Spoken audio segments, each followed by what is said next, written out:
एकदा निवडून आला ना त्यांच्या घरी बसतात, इकडे येतच नाही. त्याच्यामुळे आम्ही सारखे दाराला जाणं पण चुकीचं. निवडणुकी करताना तुम्ही मात्र सगळ्यांची दारं व्यवस्थित येता, हात जोडताय, सगळं करतायचं.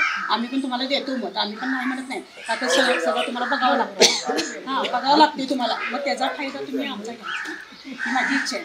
नाही काम करतात, ज्या सांगितलं त्यांना करतात. आणि मुकादम पण म्हणजे बरोबरच नाही येते ते मुकादम सगळेच हे करून करायला पाहिजे. त्यांनी ध्यान तुम्ही करताय, लक्ष देऊन करायला पाहिजे. त्यांनी सांगितलं करा म्हणून सांगायला पाहिजे त्यांनी ना.